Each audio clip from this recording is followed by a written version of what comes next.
E aí, galera do sexto ano, como estamos? Tudo bem? Vamos começar a semana de boa, hein? Hoje a gente vai discutir um pouquinho sobre o módulo 10, um pouquinho de crônica como gênero textual. A gente vai conhecer um pouquinho desse gênero que é uma espécie de relato. Depois eu vou colocar lá as atividades que você vai fazer, já até listei as atividades aqui para botar no sistema para você. Quando você for assistir a essa aula, já vai estar tudo lá à tua disposição. Então arruma aí um lugar bacana para você ficar em casa, para você ficar de boa aí, tá legal? Enquanto a gente estuda, a gente precisa de um lugar o mais claro possível, silencioso. Avisa a família aí que vai começar a sua aula, que você vai precisar agora se concentrar. Combinado? Maravilha. Então vou falar um pouquinho sobre o gênero crônica para você. A palavra crônica vem do deus Cronos, o deus que na antiguidade grega dominava o tempo. Então por que será que esse gênero textual é chamado assim, né, com um nome que deriva do deus do tempo? Cronos conseguia, entre todos os deuses do Olimpo, ser o único que congelava a passagem do tempo quando ele queria. O escritor da crônica é esse sujeito que faz esse congelamento da história através de seus textos. Observa que o texto da crônica é um texto que deriva de uma observação de um fato cotidiano, né? De um fato que a gente vê nos jornais e passa batida a informação para a gente, que é só uma coisa comum do dia a dia ali. Para o cronista, são exatamente desses fatos mais simples que ele tira, que ele extrai a matéria do seu texto literário. E é curioso perceber que esse texto literário de nome crônica foi primeiramente, se você colocar a linha do tempo desse texto, né, ele foi primeiramente publicado em jornais, né, porque os cronistas eram também jornalistas. Então, eles não só tinham seus textos oriundos, vindos da matéria jornalística do cotidiano, como eles também eram, muitas vezes, jornalistas. Por conta disso, durante muito tempo, os cronistas foram considerados autores literários de menor expressão artística. Quero dizer, eles não eram tão bem assim, tidos com um status de artistas literários, justamente porque escreviam sobre essas coisas do cotidiano, né? Se observar as coisas do cotidiano pela linha de pensamento do cronista, o texto literário acaba ganhando um poder de reflexão muito grande, né? Então, se você pega lá a ideia do deus Cronos, ele está relacionado ao tempo, né? Isso justifica o nome dos cronistas, aqueles que escrevem esses primeiros textos, porque eles relatavam, e ainda relatam, principalmente acontecimentos que eram relacionados a pessoas do cotidiano, pessoas simples. Embora a gente saiba que há relatos dos primeiros cronistas serem aqueles que escreviam querendo retratar a vida de pessoas importantes. Mas hoje, no tempo contemporâneo, o cronista acaba se consolidando como alguém que olha, desde a partir do século XIX, né, no finalzinho do século XIX e até hoje, no século XXI, você vê uma necessidade de o cronista, deixa eu botar aqui como é que chama? Minha bateria está querendo acabar agora que eu vi. Pronto, já está resolvido, ó. Bateria engajada. Mas o cronista acaba sendo esse movimento de implantação da literatura pela veia jornalística, né? Que ele vai abordar, né? Ele faz um relato do que é a nossa vida social, nossa vida política, nossos costumes, do cotidiano mesmo. Agora, esses textos primeiro, como eu te falei, circularam pelos folhetins, que eram jornais cotidianos, pelas revistas, e muitos também, ainda hoje, circulam principalmente em revistas. No entanto, depois que ele ganhou, eu estou procurando aqui um livro para te mostrar, depois que ele ganhou o status, já lembrei onde é que está, depois que ele ganhou o status de arte literária, ele virou um gênero publicado em livros, como esse que eu tenho na minha mão, que eu estava buscando aqui para te mostrar, que são as 100 maiores crônicas brasileiras de todos os tempos. Tem que tomar cuidado, né, quando a gente faz assim uma lista de 100 melhores, que é sempre uma lista subjetiva, né? 100 melhores na opinião de quem organizou esse livro. Você vai ler uma crônica que nem vai achar, de repente, tão boa quanto o cara que organizou. Mas o fato é que alguns dos principais cronistas estão aqui nesse livro, daqueles homens que observaram o seu tempo, né? Eles observaram o tempo desde fins do século XIX. Então aqui o livro se ocupa de organizar, é um livro que eu tenho há muito tempo, né? Ele se ocupa de organizar de 1850 até os anos 2000, os cronistas de cada uma dessas épocas. Então, esses escritos, quer dizer, de um modo geral, registram pela veia mais literária, mais artística, os acontecimentos cotidianos, né? Agora, quais são as características da crônica? Eu vou listar algumas aqui para você observar as características depois, quando for fazer suas baterias de exercícios. Combinado? Então, vou listar, para começar, uma característica que é um gênero muito específico do cotidiano, para esse retrato do cotidiano. Ele faz a narrativa muito curta. Quero dizer, ele acaba emprestando uma rapidez, porque muitas vezes é só um flash do cotidiano que vem à tona, né? Então, vai olhar para uma coisa do cotidiano que ia passar, uma informação, por exemplo, que ia passar despercebida para uma pessoa comum, mas para o cronista não. Para o cronista, ele percebe essa coisa e, a partir desse fato que seria banal, ele faz propostas de reflexão. O que a gente vê? A gente vê que a narrativa é curta, mas ela é, ao mesmo tempo, profunda naquilo que aborda. Quero dizer, às vezes a crônica vai pelo caminho mais bem-humorado, faz comentários do cotidiano em tons de ironia, de piada, mas de qualquer jeito, mesmo com um tom de ironia, mesmo com um tom de piada, acaba provocando na gente certas reflexões, como você vai ver nos dois textos que eu selecionei para ler aqui para você, para exemplificar essas características. Além de ir por esse caminho mais bem-humorado, a crônica às vezes também é mais lírica, mais amorosa, né? Quero dizer, ela às vezes trata esse fato do cotidiano com um carinho imenso, que sempre deixa a gente muito emocionado. De qualquer jeito, pela via bem-humorada ou pela via mais lírica, mais amorosa, a crônica acaba sendo esse convite à reflexão a partir de um fato do cotidiano. Então, se você olhou a crônica, ela tem um caráter humorístico, crítico, satírico, irônico. Por trás dessas possibilidades, ela faz sempre a proposta de uma reflexão acerca das coisas que a gente vive aqui no cotidiano. E como ela aborda uma coisa do cotidiano, em geral, os personagens da crônica são pessoas anônimas, pessoas comuns.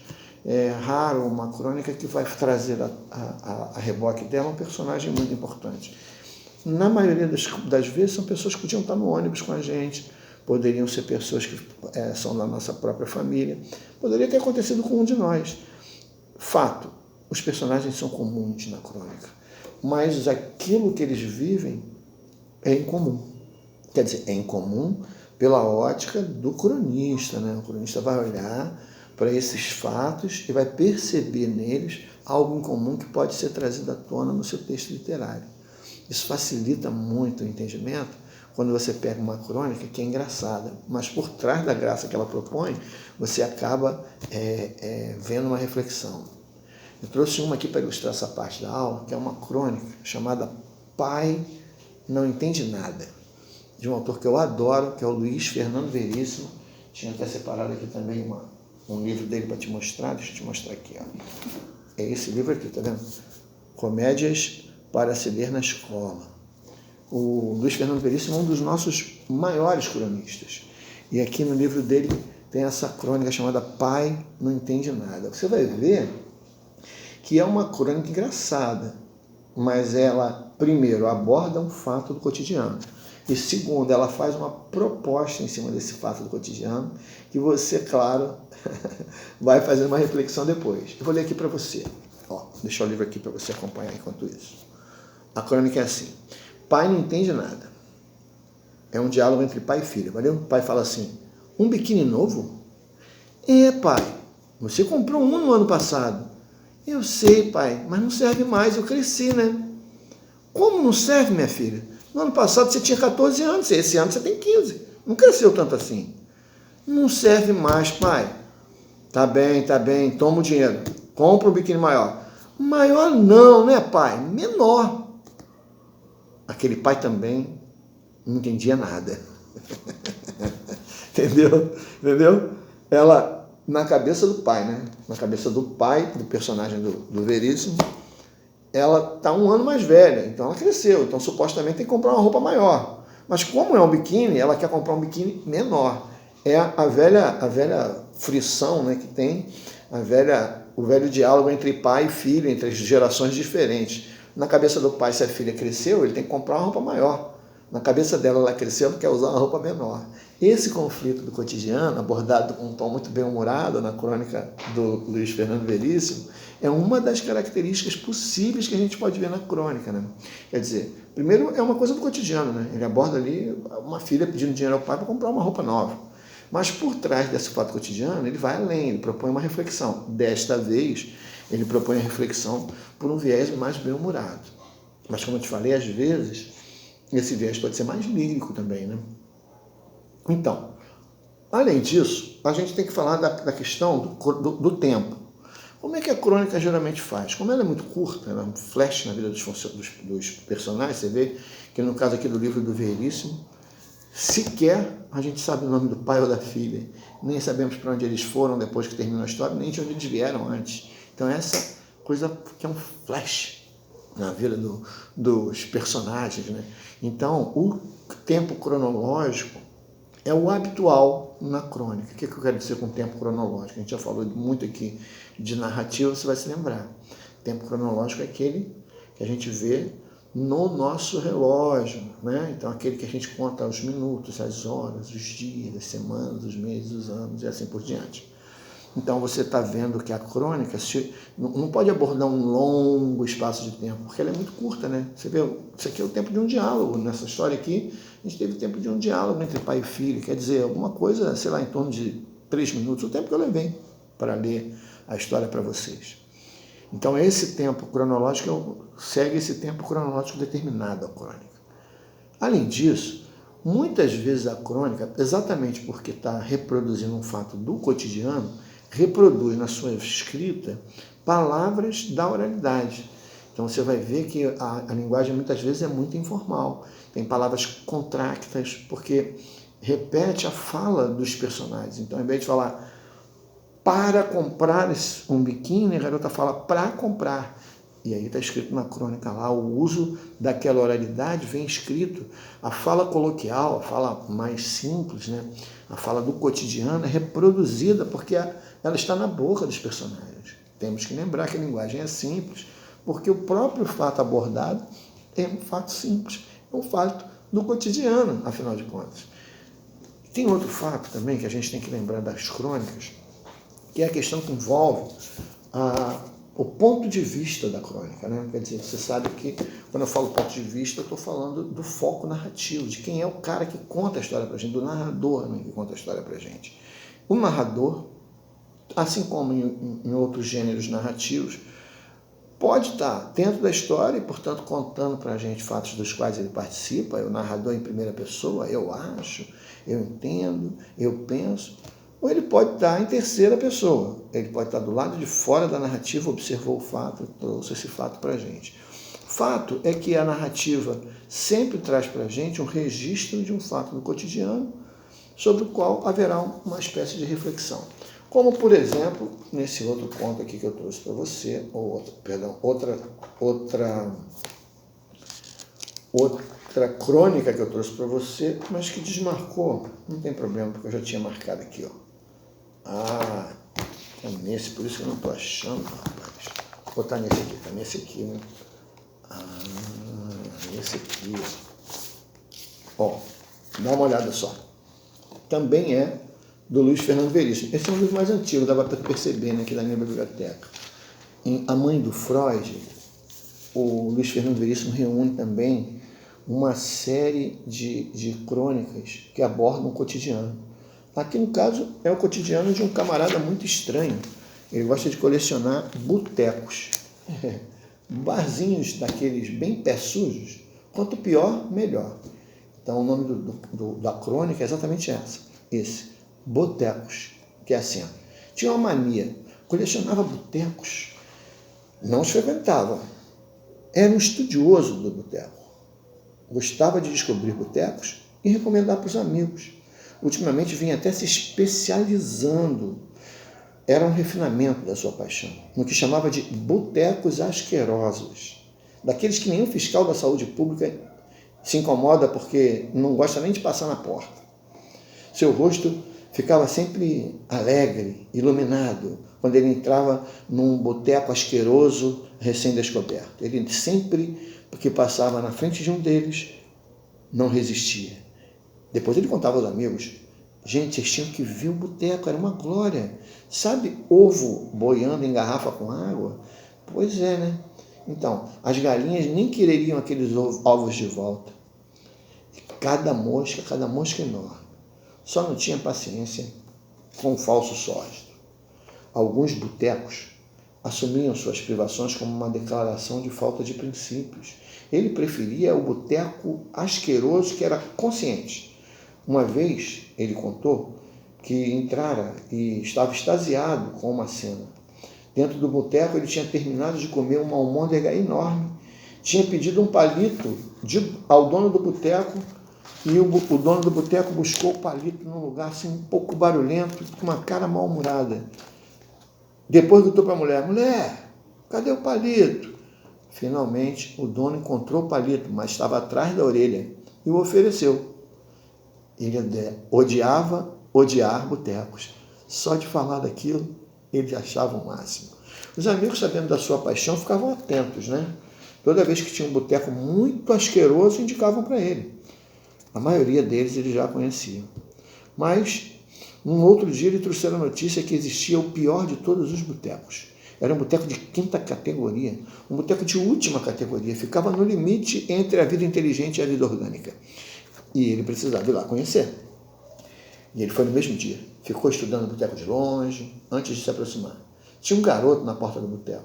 A função do garoto era atacar cachorros sarnentos. Quando passava um cachorro sarnento, o garoto enxotava: para dentro do boteco, para dentro do boteco. Ele atravessou a rua na direção do boteco com aquele brilho no olhar que tem um pesquisador no limiar de uma grande revelação, ou santo, antes de um doce martírio. Quer dizer que aqui você conhece a história de um sujeito que gosta de boteco, mas não gosta de um boteco limpinho, gosta de boteco sujo, né? Bem ruim mesmo. É claro que aqui, pelo limite também da piada, do humor, o Veríssimo faz aí uma piada pra gente, né? Ninguém gosta de um restaurante sujo. Então ele usa exatamente o contrário para despertar na gente o humor e a reflexão. Quem gostaria de ir num boteco em que você pede um palito, o sujeito pega o palito atrás da orelha e dá para o cara usar. Ninguém quer usar, ninguém quer um lugar desse, né? Um lugar onde o boteco, ao invés de espantar os cachorros, coloca o cachorro sujo para dentro do boteco. Então essa percepção do cotidiano é uma percepção típica da crônica. Então, botando em revista aqui os conceitos que eu gostaria que você tivesse em mente, quando fosse fazer as atividades que eu vou deixar para você. Características da crônica.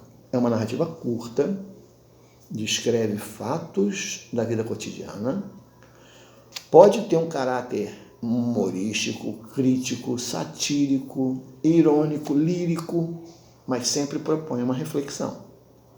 Possui personagens comuns, porque é a vida comum que interessa ao cronista, logo os personagens são comuns.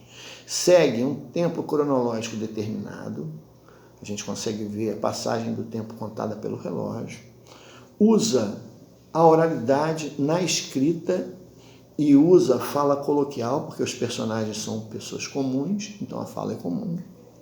A linguagem, portanto, é simples.